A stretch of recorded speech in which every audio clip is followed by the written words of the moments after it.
Okay, so let's go ahead and get started. And let me just cover just a few things that we're going to talk about. I have the very first thing we're going to start into on exactly what is on-page SEO, but I want to actually do one thing before that, and that's just answer any questions that you might have on the final now that it's live and you can take a look at it. And you have an assignment this week for it. So we'll discuss a little bit of the final. I didn't want to spend too much time since we talked about it last week. Let's see there we go. Talked about it last week. So whatever questions you guys have, I'll answer, and then we'll jump into exactly what on-page SEO is. Talk about search context optimization and content optimization. And we might as well go into the final. One of the things that I changed, I told you it was 2,000 points last week, and it's actually 3,000 points. 1,000 points for your certification and 2,000 points for your document. So that is a change from what we discussed last week. Any questions about your final? So just basically from skimming it and like a quick overview, we're just basically pulling all the information and putting it into one big document and going, here you go. Correct. You're basically taking the whole class, all your work, having it in a central document, easy access for you. But where it will take some time is you have to explain every single section.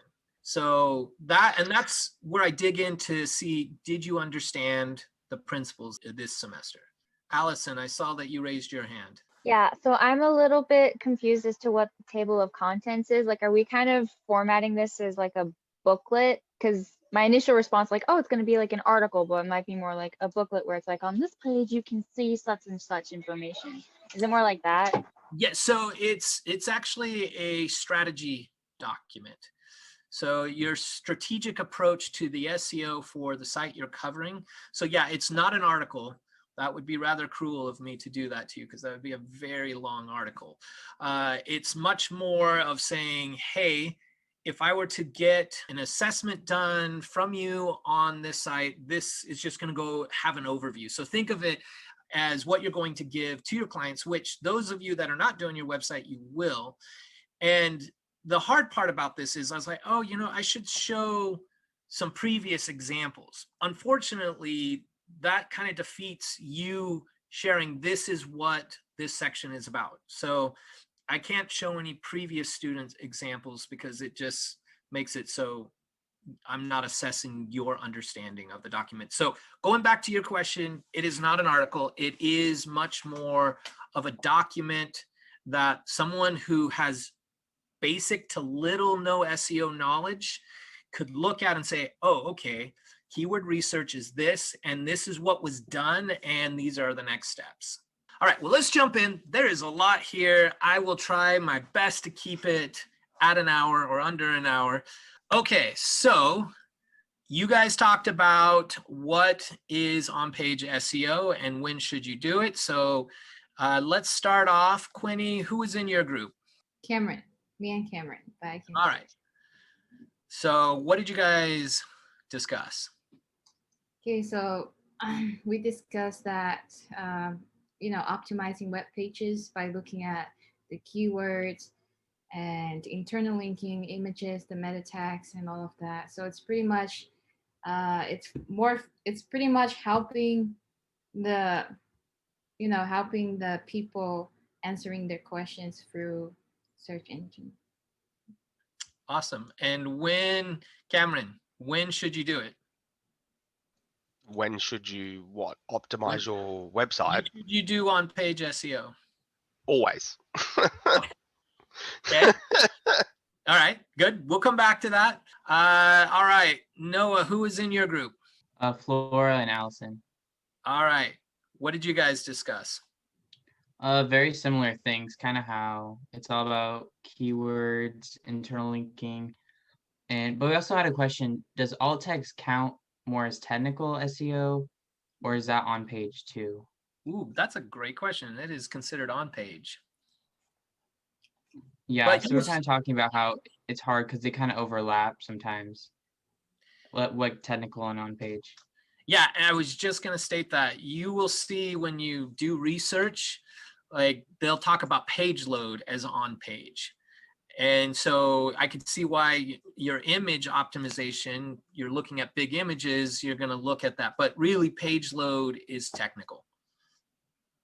So yeah, good question. And when should you do it, Flora? All the time. Okay. All right, Cam and Sarah. Sarah, what did you guys talk about? Very similar to what everyone else has said. It's just like the SEO you do on your website, like all the things that have been mentioned. And Cam, I don't know if we really discussed when you should do it. No, we're But- mostly just talking about what it is. I don't really know what to say about when you should do it. Probably all the time, like everyone else said. Okay. All right. You know, and that's really where I want to kind of hit on of just like when you should do it. Because this is kind of a trick question.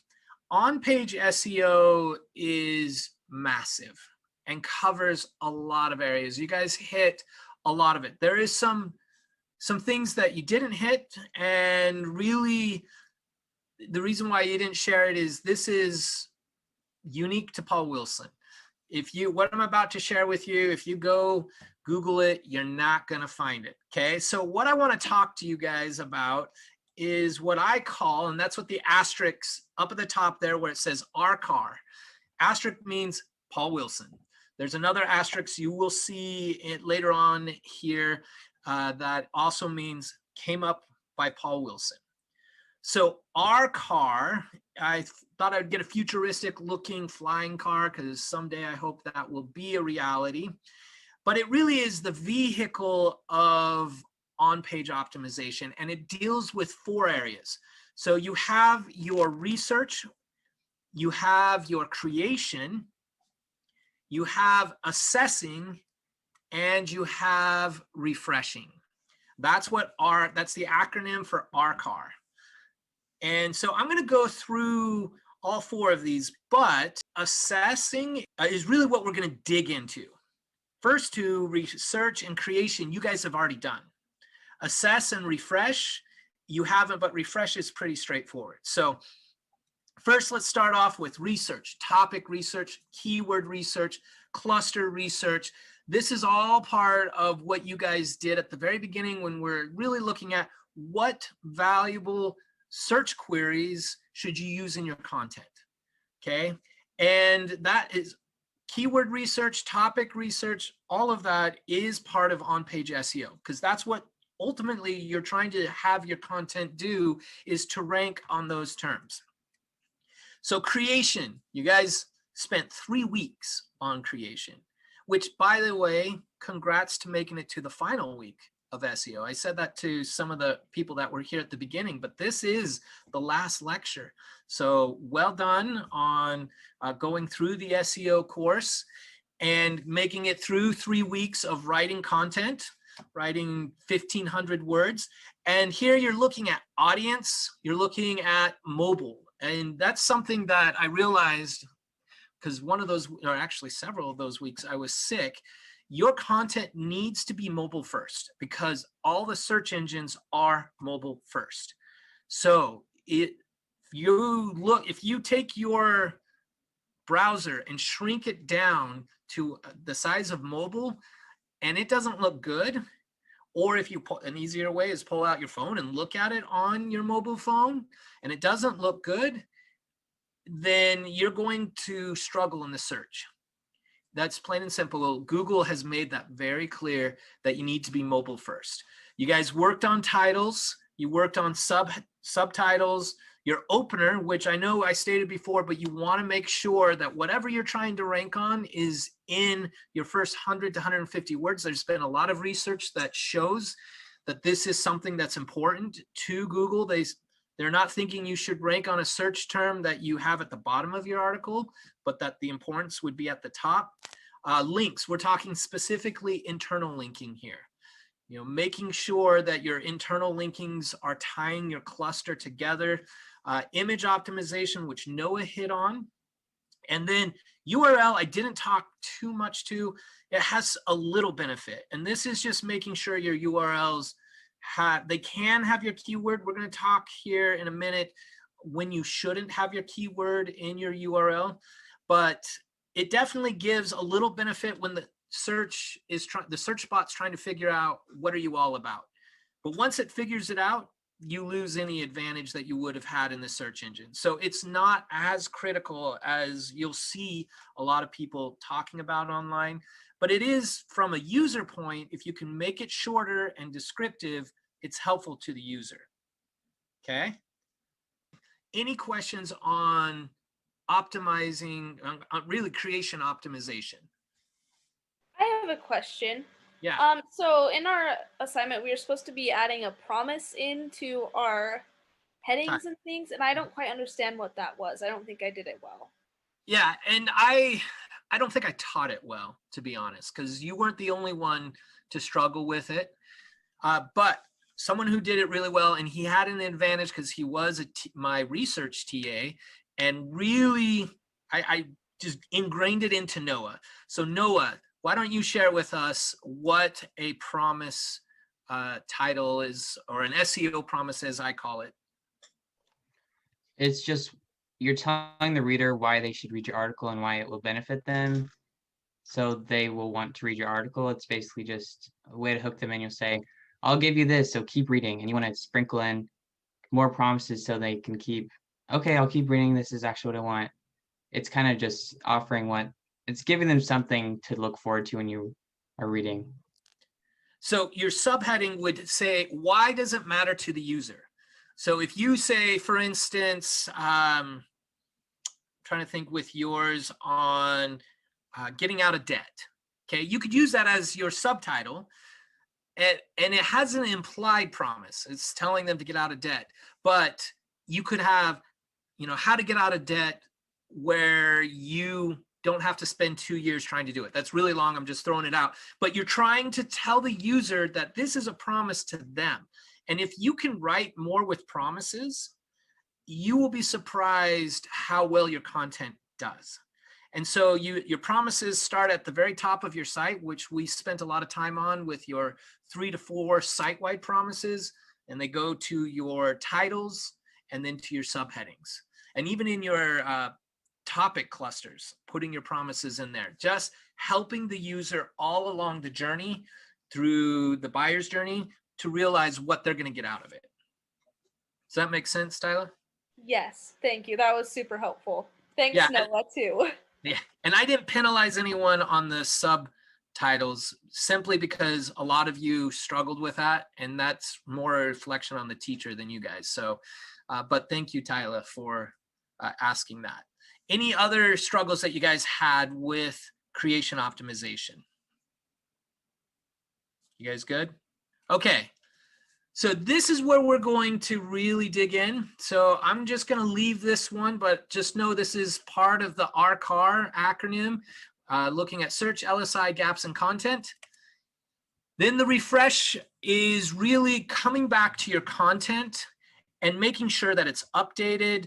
And I read a whole case study on someone who only changed the timestamp or the title if it said best whatever in 2018 and they changed it to 2021, and it showed that Google just took the timestamp and that's all they changed on the content, the timestamp or the title with the date, and saw it as relevant, and you see this huge incline to their traffic.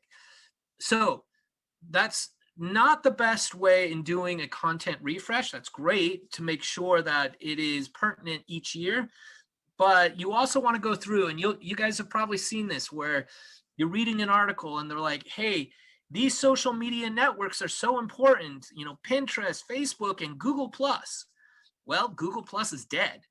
And so you want to make sure that the content that you write, that it's up to date in whatever, time frame you're in. And then the last thing is trimming, is looking at your content, looking at your analytics, and the content that's doing poorly, get rid of it or assimilate it into your other content. But if it's not doing well, it's not doing, or to refresh it, figure out, okay, this one didn't, and this is near and dear, and I do feel this is important, but apparently the bots and users don't. Okay. So that really is the RCAR. Go ahead, Allison. I was just gonna ask, like, how poorly does a piece of content have to be doing for you to pull the plug on it? It's all relative depending on your site. So if you're getting 10,000 unique visitors a month to your site and one of your articles is getting 1 or 2 visits a month, that's pretty poor. But if you're only getting 5 to 10 visitors to your site and you have some that are doing 1 or 2, then you want to keep it, until you can get the site as a whole refreshed.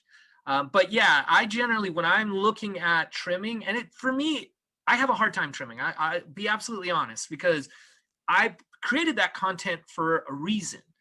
And so it's very rare if I trim. The only time I truly trim is if it's no longer on topic with what I'm writing about. And I've done that where I was like, oh, I'm passionate about this, had nothing to do with the blog. And of course, it didn't get a lot of traffic. And so I either found it another home, which I like to put stuff on LinkedIn or Medium for my tangents. That's kind of what I do now. My blog used to be everything. You don't want to do that these days, unless you have an everything blog. But if you do, it's going to be a real struggle to rank. So I know that didn't really answer your question. It really is, how are your other articles doing? And then weighing them out. Cool, thank you. That was actually really helpful. Okay. Other questions on refresh? Nope. Okay. All right. So let's really dig into assessing your content.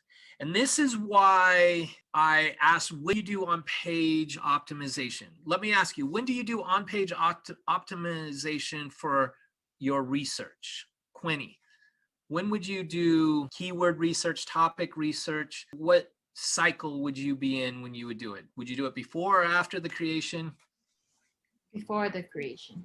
Definitely. You guys definitely did it before. Do you see any time you would do it after? Yes, if your website, if you see on Cooper your website is not ranking at all, then it's definitely something wrong with your content. Yeah, and maybe your keyword. Good, good. How about creation? I mean, when you think of on-page SEO, Cam squared, when would you do that? Literally writing your entire content. You have answer targets, you have subheadings, you have interlinking, you have so much that you really need to get down. Yeah, and I picked on you because you said ongoing. It's an ongoing process for most people, not all people. Some people have their content all dialed in, but even then, it's important to create content. So asking the question of when you do on-page SEO, I would say you guys answered all the time, and that's a fair answer because you are doing some portion of it. Most people look at on-page SEO as like, okay, do my keywords fit into my page and into my H1 and all of that? And that is a portion of it, but it really is literally through all of SEO. So let's dive in. And the first thing I'm going to have you focus on is what I call search context optimization. So again, this is a Paul Wilson original, but this is something that I actually spend considerable time. So who wants to be the guinea pig? Sure. Okay, Allison and Cameron, I'll pick on both of you guys. Let's choose a search term. Give me a search term that you guys are working on.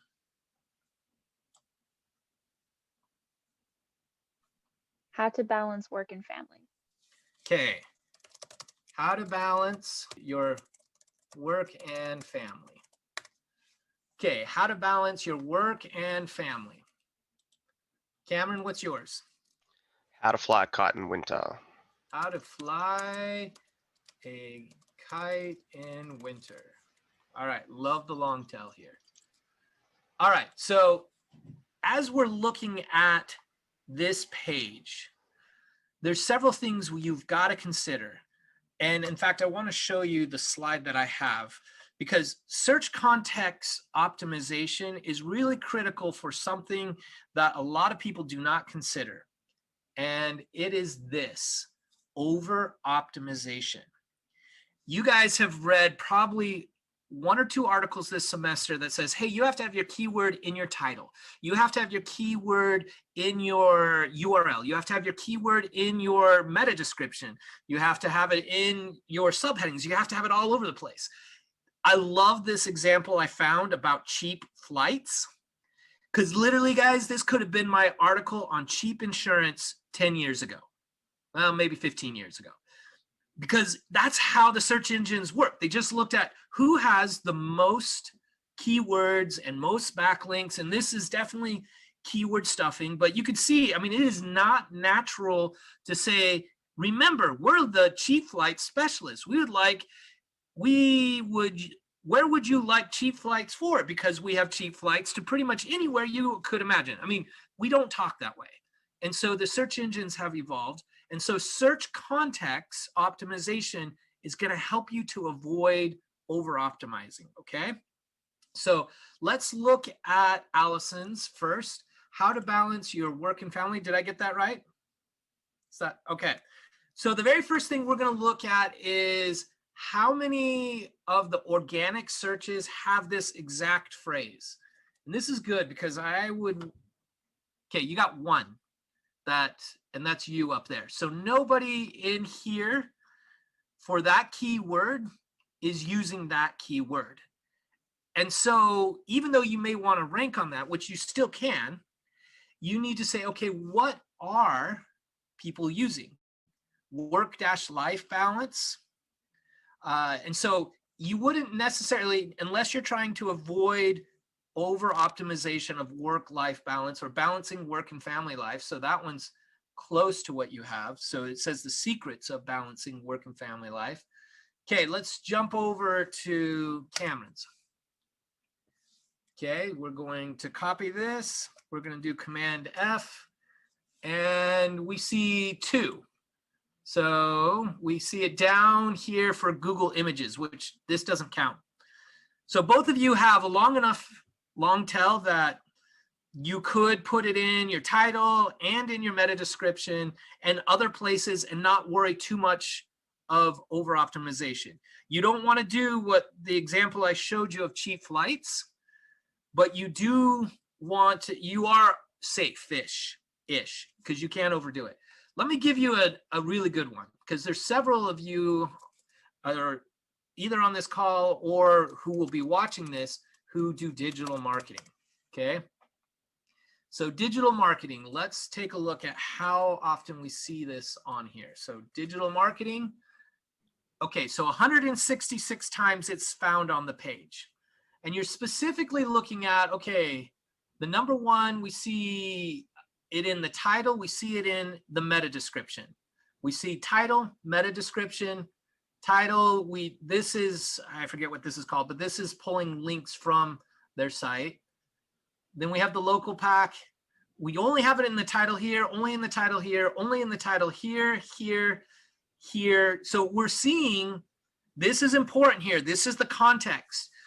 A lot of the top 10 results do not have it in the meta description. Okay. So that's important insight for you guys to see of, hey, I should probably have digital marketing in my title, but not in my meta description. Okay. You could have it. We see it here for number 3. And literally in the top 10, that's the only one that gets away with it. Okay. Is that making sense what we're looking at here? And why we're looking at it. Okay, so let's take now that you've said, okay, this is how many times we found digital marketing in the title. This is how many times we found it in the description. In your homework, you will actually have to count this out and put it in so you know how many times. So for Allison and Cameron, if you use those keywords, you could easily say 1 and 0. But then you're going to also look at your top 5 organic results. You're not looking at the ads. And we're then going to do that. So we can see on this page, digital marketing shows up 41 times. Okay. And again, we can see here it's in their title, their subtitle, almost in we can see it quite a bit for what they have here. Let's look at number 2. Number 2 is fun. Brother Wilson, are we allowed to do long tail keyword for our assignment for all of the keywords, or do we need to do short? Okay, great. Nope. I'm doing the broad so that you can see the importance of it. But yeah, you can do long tail, and you'll see it's much easier of not having to be over optimized because there's literally no one else on your guys' 2 keywords. So if we look at number 2, how many times is digital marketing found on this page? Can you guys see it? 361 times that it is found on this page. So we see the comments are probably it is what's skewing this quite a bit, which Google recognizes. Google recognizes that you do have some control of your comments, but they recognize, oh, this is a comment, not someone, but lots of engagement of people talking about digital marketing. So you wouldn't write a 1,500 word article and put digital marketing 361 times in your article. That would be really, really bad. Okay. So that is search context optimization. It's very similar to it's very similar to what you guys have been looking at is what is this query about, but now you want to see how does it lie in the search engines? How in the SERPs, how many times are we seeing it? And mainly to make sure that we don't get in trouble with an over optimization penalty.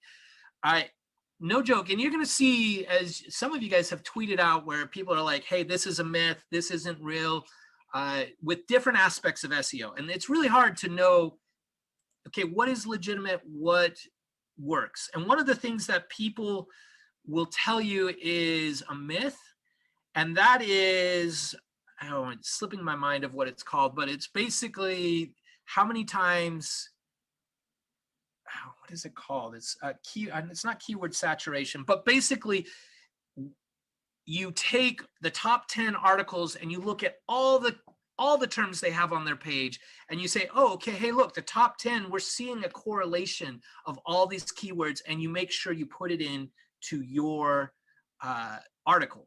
And this is something, we actually built a tool in my company to say, okay, we know that this is how much these keywords are weighted. And it worked really, really well. We did tons of research on it. I'm here to tell you it does work, but it's a lot of effort. And just looking at this is just to make sure that you're not getting in trouble with Google. I'm going to show you some other things to consider that will kind of help you look at, I cannot believe my brain is not working today, but look at exactly the keyword saturation. There is a technical term that is used in SEO that slips my mind. But so let's jump back over here to our great example of what not to do. And when you're doing search context optimization, you're specifically looking at the title tags, the meta description, and your competition. That's actually going to their site like what we did. So you guys in your homework will look at, oh, okay, how many times does this appear in the titles? How many times does this appear in the description? And what is seen on the competition? All right, semantic keywords.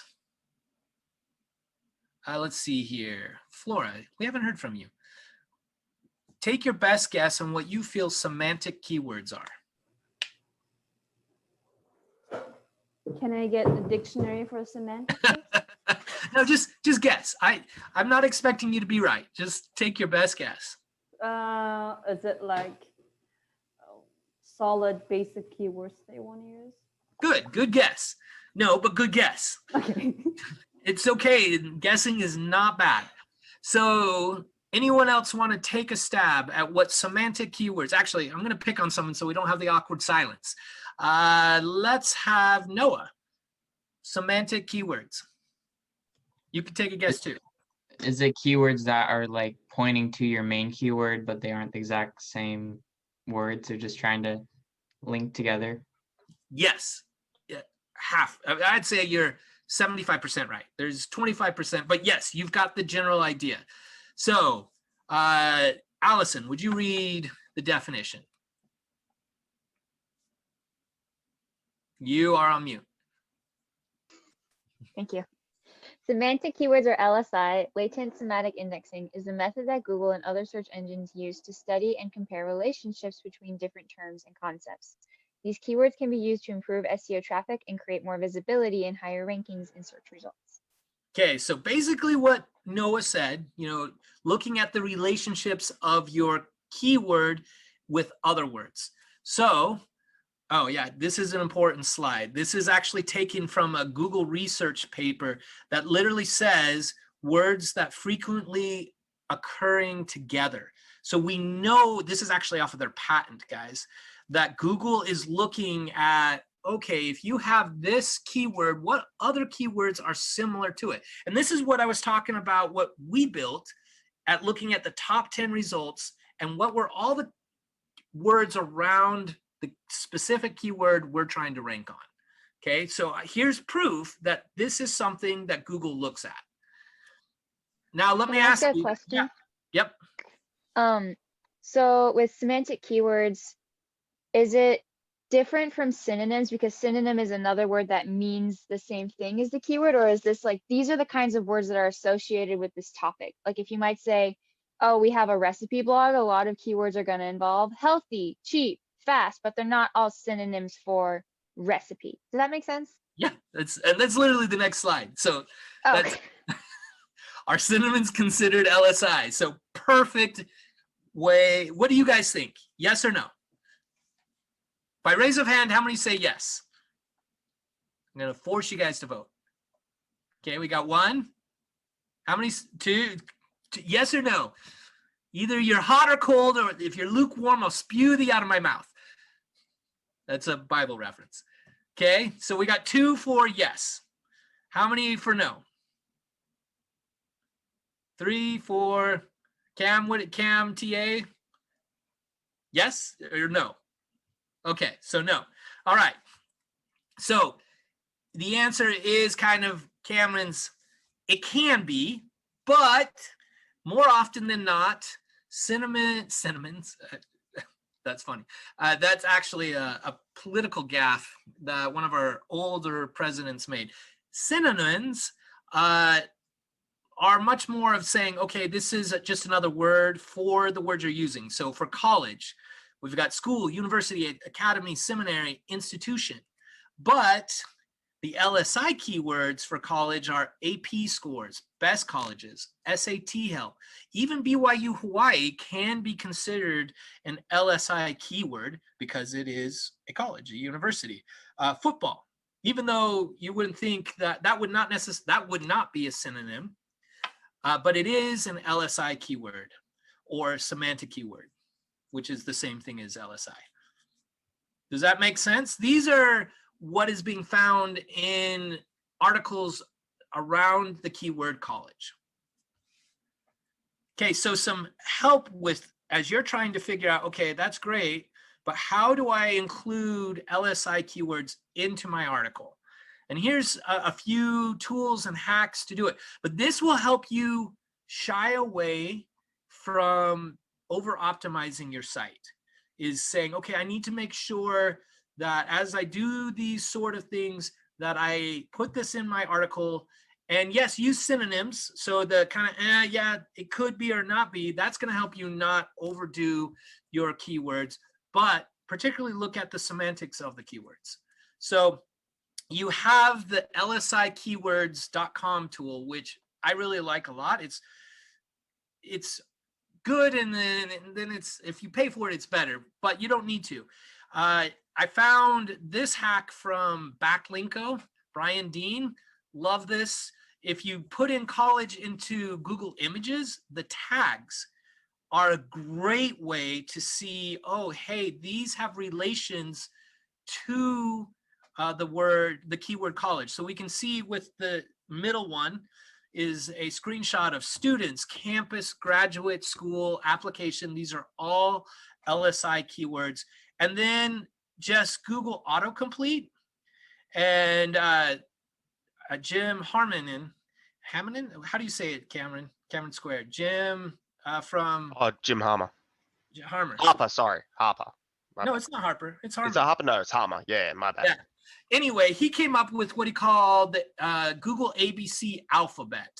And really what he does here, if we go and type in google.com, and let's put in just college and get it up here. Here you could say, okay, these are all LSI keywords, but if I put in, let's put in A, I get college age, B, I get college board, basketball, board login, C, college confidential. You guys just now got 26 different ways of finding very relevant LSI keywords. And so those three, the LSI keywords.com tool is great, which you guys will use for your homework. The Google Images, and then the alphabet soup. The Google alphabet soup is what Jim Harmon, yeah, that he uses. And it's a very effective way because we know that's what Google's saying, hey, this is related to this keyword term. All right, the next one, content gaps. When you're assessing your content, assessing means you've already written it, you've had some time to let it sit and be found in search engines. Now you want to see, okay, what am I missing in my content? So one of the quickest ways to figure, well, we have a little time. How can you find content gaps in your articles? And let's choose Allison. How can you find topics that are missing in an article? My knee-jerk reaction is to look at competitors, and I would also say look in the comments section, like if you're posting it to social media, to say like, hey, this is the feedback that customers are saying they wish they had or they want to see more of it. And yeah, probably customers would be a lot more reliable than competitors. But perfect. Yes, you're absolutely right. It's not one that I put on there, but I 100% agree. In fact, what I like to do is combine the two that you just said, your competitors' comments. And this is a really awesome way, particularly for the big blogs that get hundreds and hundreds of comments. You will find just gold in there that everybody else ignores, but that have really been crowdsourced to pull over into your own content. So that's good. Sarah, how do you feel that you could find content gaps? Kind of similar, but I was gonna say like look at like forums or like different Facebook groups or stuff to see what people are wanting, what people are looking for. Good. And both Allison and Sarah's are stuff that you would do before you actually create the content, but you could go and say, okay, now that I've waited 3 months, what else is out there? Another really solid one is your analytics. So you can see what, and this isn't as great because Google has hid a lot of the keywords, but there's still keywords to be found there. In your Google Search Console is also keywords that you can find, but the analytics specifically can focus on the pages where Google search is much more focused on the website. So that's one area to dig into and say, okay, what are we seeing here in my analytics? But a really cool tool that you guys will be using for your homework is Text Optimizer.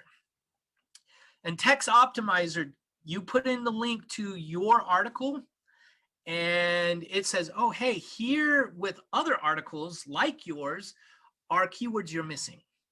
And this is very similar to the tool that I had created with my company, where we analyzed the top 10 results and said, okay, what keywords are we missing? So you're gonna, in your homework, you're gonna actually assess if you have it public, because if it's still in your Google form, which is fine, not form, your Google Doc, which is fine, it can be your article, your 10x pillar post, then you're gonna find a competitor and just look at the gaps they have, okay? But I do love what Allison and Sarah said, that you could do additionally say, okay, what am I missing? All right, we have two more to cut. Actually, wait, can I ask a question? Yeah. What was that tool called? I'll pull it up right here. It is Text Optimizer. It's linked in the Oh, text. homework, right? It is linked in the Okay, homework, great. but it gave Okay. me, because I realized I didn't delete 2 slides. So it gave me the opportunity to jump out and delete those 2 slides. Okay, so yeah, it is on the homework. Last thing we're going to really talk about is the content optimization. So after you've looked at, okay, what else, what are the gaps? What are the LSI keywords? Now you're going to look and do something similar to what you did when you wrote your article. And in fact, I just copied the same slide that you guys already saw, but this time you're really digging in and say, okay, did I hit my audience right? What other people am I seeing from my analytics that are coming to this? And there's some really cool features that Google can say, hey, these are the people that are reading your content, your articles. Again, is it mobile friendly? That's something that you should have done before you wrote the article. But if you didn't, look at it, take a look at it. Titles, subheads, openers, all of those things, your internal linking. This is a lot of people write the content, do internal linking, and then go create another 100 articles and don't go back to their internal linking. So that's why I put that there. And then images, do you need to add more? Is the alt text there? Do you need to add in the LSI? And then looking at your URL. So, and again, the URL isn't a big thing, but I wanted to just say you're going to reassess it before you go to the next and final step of refreshing and just saying, okay, am I hitting all the points? Am I missing anything? I do want to point, this isn't SEO, but this is something that I do in promoting my content. When I promote my content, a lot of people just push it out on social media one time and they never come back to it.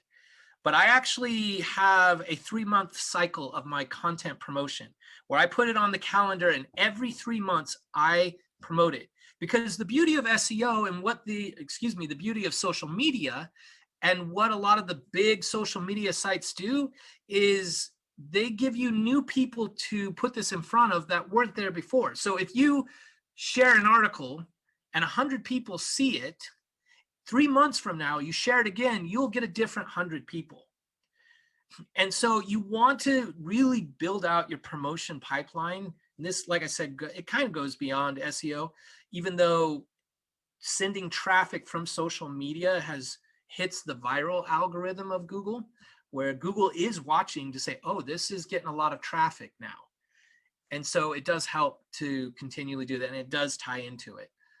So that is on-page optimization.